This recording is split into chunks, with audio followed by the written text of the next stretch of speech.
ভারত চীন সবাই আমাদের ফ্রেন্ড। আমাদের সাথে ভারতের খুবই সুসম্পর্ক আছে। আপনারা দেখেছেন আমাদের সাথে ভারতের ট্রেড আরো বাড়ছে। আমরা আমাদের মাননীয় চিফ অ্যাডভাইজার বলেছেন যে আমরা ভারতের সাথে বেস্ট অফ রিলেশনশিপ চাই, কেননা আমাদের সাথে আমাদের পুরো 3/4 বর্ডার হচ্ছে ইন্ডিয়ার সাথে। আমরা তাদের সাথে ভালো সম্পর্ক চাই, আমরা তাদের সাথে আরো আমাদের ইকোনমিক কোঅপারেশন বাড়াতে চাই।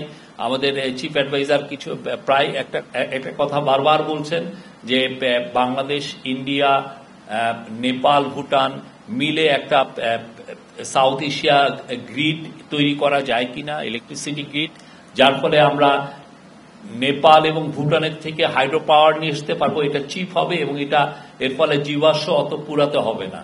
তো এটা অনেক রিনিউয়েবল এনার্জি হিসেবে আপনি জানেন যে হাইড্রো পাওয়ার হচ্ছে সবচেয়ে ক্লিনেস্ট পাওয়ার। তো আমরা চাচ্ছি যে ইন্ডিয়ার সাথে আমাদের এই বিষয়ে আরো কোলাবোরেশন করে যে কিভাবে আমরা দুইটো দেশই নেপাল এবং ভুটানের হাইড্রো পাওয়ার দ্বারা যাতে বেনিফিটেড হই সেই বিষয়ে। এবং বাংলাদেশকে প্রফেসর ইউনূস বলেছেন যে একটা ম্যানুফ্যাকচারিং হাব করার জন্য এবং ইট উইল সার্ভ যেগুলো ল্যান্ডলক এখানে কান্ট্রি আছে, নেপাল এবং ভুটান এবং ভারতের 7 সিস্টার। তা আমরা সবাইকে বা চিটাগাং পোর্ট কে সেভাবে গড়ে তোলা হবে যাতে এই পুরো রিজনের, এই প্রত্যেকটা রিজন, ল্যান্ডলক রিজনকেই যাতে সার্ভ করতে পারে।